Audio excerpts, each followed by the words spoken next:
हम आप सबसे एक विनती करना चाहेंगे कि जब हम थर्ड वेव की बात करते हैं तो हम थर्ड वेव को मौसम के समाचार की तरह से, वेदर अपडेट की तरह से सामान्य रूप में ले रहे हैं। हम उसकी गंभीरता और उससे संबंधित अपनी रेस्पॉन्सिबिलिटी को शायद जिस स्थाई पर समझने की जरूरत है, वहां पर कुछ चूक हो रही है।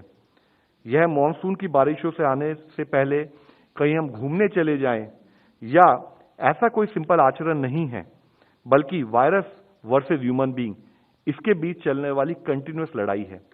इसलिए जरूरी है कि हम सब यह समझें कि थर्ड वेव प्रकृति से ज्यादा हमारी प्रवृत्ति पर डिपेंड करेगी। यानी कि जरूरी है कि हम कोविड एप्रोप्रिएट बिहेवियर या उसका फॉलो ना करें, उसके बेसिस पर कौन सी वेव आएगी, कितनी इंटेंसिटी से आएगी, उस पर डिपेंड करेगी।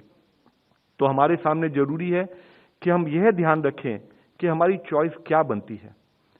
क्या मैं मास्क को इसलिए ना पहनूं क्योंकि मैं ढंग से उसके साथ सांस नहीं ले पा रहा हूं?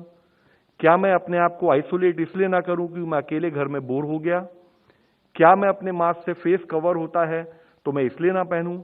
क्या मैं वैक्सीन इसलिए ना लूं क्योंकि किसी ने भ्रांति पैदा की है, झूठी भ्रांतियां, कि अगर लेते हैं तो फर्टिलिटी इंपैक्ट हो जाएगी, लेते हैं तो मैग्नेटिज्म आ जाएगा बॉडी में, या ये वैक्सीन सेफ नहीं है, या यह समझें कि हम एक हाईली इन्फेक्शियस डिजीज जिसने पूरे विश्व को आज लड़ने पर मजबूर कर दिया है, हम उस बीमारी से लड़ रहे हैं, और यह लाइफ के एक नए नॉर्मल के रूप में कोविड एप्रोप्रिएट बिहेवियर हमें अपने जीवन में समाहित करने की जरूरत है।